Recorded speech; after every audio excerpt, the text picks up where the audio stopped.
آج کے دور میں ضرورت ہے لا الہ الا اللہ کے آوازے کو پھر ویسے بلند کیا جائے جیسے بلال نے مکے کی گلیوں میں کیا تھا۔ حیدرآباد کے ایک مولوی صاحب کا جملہ سناؤں، وہ کہتے ہیں مجھے کوئی مولوی چیلنج کرتا ہوں میں، مجھے کوئی پیر فقیر کوئی مولوی کسی جماعت کا بڑا گارنٹی دے دے کہ میں بخشوا لوں گا، میں بریلوی فرقہ چھوڑ کے تمہاری جماعت میں شامل ہو جاتا ہوں، کوئی مجھے یہ کہہ دے کہ ہمارے گروپ میں آ تیری بخشش ہو جائے گی تو جنت میں جائے گا، میں تمہارے گروپ میں آنے کے لیے تیار ہوں۔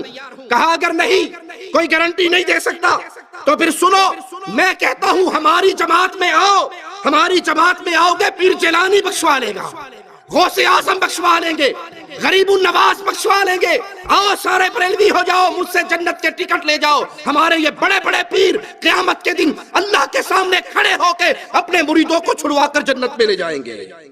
انا للہ و انا الیہ راجعون۔ تمام جماعتوں کے مولویوں اور ملاؤں سے میری گزارش ہے،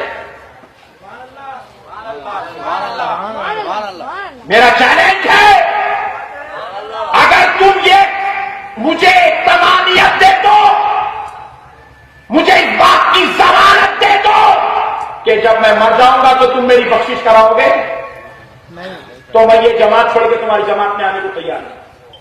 مجھے اب کوئی حدیث کی بھی ضرورت نہیں ہے، کوئی قرآن کی ضرورت نہیں ہے، تم تو بھی حدیث قرآن پوچھے، میں کچھ بھی نہیں پوچھ رہا۔ ایک ضمانت دے دو، احمد نقشبندی تو آ جا، ہم تیری بخشش کرا دیں گے۔ احمد نقشبندی صاحب آپ آ جائیے ہماری جماعت میں، ہم آپ کی ضمانت لیتے ہیں، ہم آپ کو جنت میں بھجا دیں گے۔ کوئی جماعت کا مولوی اور ملا مجھے اس بات کی ضمانت دے دے میں اس کی جماعت میں آنے تیار ہوں، نہیں دے سکتا تو آ جائے سنت میں ضمانت دیتا ہوں کہ تو ادھر آ جا، غوث اعظم بخشانے کو تیار ہے، غریب نواز بخشانے کو تیار ہے، بابا شمس الدین بخشانے کو تیار ہے، اور کوئی بھی تیرا دامن نہ تھامے تب فاطمہ کے پاپا تو ہے ہی ہے۔ ظالم تو نے چیلنج دیا ہے، میں تیرا چیلنج قبول کرتا ہوں۔ اللہ کی قسم واحد بن جا، محمد کی حدیث گارنٹی دیتی ہے تجھے اللہ جنت دے دے گا۔ اللہ کی توحید پہ آ جا، ان مردوں کو غوث اعظم نہ سمجھ جو اپنے کپڑے نہ اتار سکے، جو اپنا طہارت نہ کر سکے، جو اپنا غسل نہ کر سکے، جو بیوی روتی کو چپ نہ کرا سکے، جو روتے بچوں کو چپ نہ کروا سکے، ارے جو خود چل کر قبرستان نہ جا سکے، جو قبر کی مٹی میں اتر نہ سکے، جو اپنی قبر پہ مٹی ڈال نہ سکے، اتنے مجبور تھے کہ لوگوں کے کندھوں کے سوار ہو کر گئے تھے، وہ قبر میں داخل ہونے کے بعد سب سے بڑے مددگار کیسے بن گئے؟ غوث اعظم کا معنی کیا ہے؟ سب سے بڑا مددگار۔ اور دھرتی پہ لوگوں سن لو، کائنات میں سب سے بڑا مددگار صرف ایک ہے، اور وہ نہیں ہے جو مر کے مٹی میں دفن ہو جائے، وہ ہے جو سب کو مارتا ہے، اسے موت۔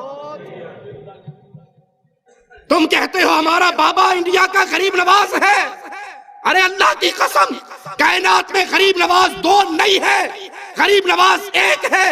اگر تمہارا یہ بابا غریب نواز ہے تو اللہ کو کیا کہو گے؟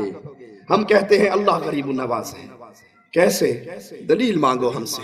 وہ مالی کہتا ہے انتم الفقراء، تم سارے غریب ہو، تم سارے فقیر ہو، تم سارے منگتے ہو، نبی ولی علی غوث قطب جو تم نے بنا رکھے ہیں، اپنے بزرگوں کو نام دے رکھے ہیں غوث و قطب کے، سنو یہ سب اللہ کے در کے فقیر ہیں، سوالی ہیں، منگتے ہیں۔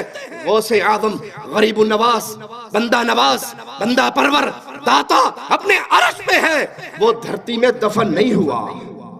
تم کہتے ہو ہمارے بابا جی چھڑا لیں گے، اور یہاں محمد کریم صلی اللہ علیہ وسلم لخت جگر فاطمہ سے کہتے ہیں بنتی فاطمہ، بیٹی عمل کرنا، لا اغنی عنکی من اللہ شیئا۔ فاطمہ اگر رب نے پکڑ لیا تو محمد کی لخت جگر ہونے کی وجہ سے چھٹکارا نہ ہوگا، عمل کرنا۔ اگر اللہ نے پکڑ لیا میں تیرا بابا تجھے چھڑا نہ سکوں گا۔ یہ وہ راستہ ہے شرک کا جس پہ چل کے آج لوگوں نے گارنٹی دے دی لوگوں کو کہ جاؤ ہماری جماعتوں میں آ جاؤ، ہمارے سلسلوں میں آ جاؤ، ہماری پیری فقیری پہ آ جاؤ، ہمارا دم بھرتے رہو، نذرانے سالانے چندے ہمیں دیتے رہو، جو مرضی کرتے رہو، ہمارے پیر صاحب نے تمہیں بخشوا لینا ہے۔ تمہارے سارے پیر اکٹھے ہو جائیں تو محمد کے ایک صحابی کے برابر ہو سکتے صلی اللہ علیہ وسلم. تم تو کہتے ہو یہ جنت میں لے جائیں گے، یہ خود جنت میں جائیں گے یا نہیں جائیں گے اس کی ان کے پاس کوئی گارنٹی. یہ جنت میں جائیں گے یا نہیں. جس امام کو ہم مانتے ہیں، جس امام کو ہم مانتے ہیں، جس کو ہم نے امام اعظم کہا، قائد اعظم کہا، رہبر اعظم کہا، اللہ کی قسم اس کی گارنٹی ہے جب تک محمد دروازہ نہ کھلوائے جنت کا دروازہ کوئی اور کھلوا نہیں سکتا. جب تک میرے آقا جنت میں نہ جائیں کوئی اور نبی جا نہیں سکتے. جب تک مصطفیٰ کی امت نہ جائے کسی نبی کی امت جا سکتی صلی اللہ علیہ وسلم. یہ گارنٹی صرف اہل الحدیث کے پاس ہے. وہ جنت کھلوائے گا، جنت میں پہلا قدم محمد کا لگے گا صلی اللہ علیہ وسلم. تمہارے امام جائیں گے یا نہیں جائیں گے اس پہ کوئی ثبوت اور گارنٹی موجود؟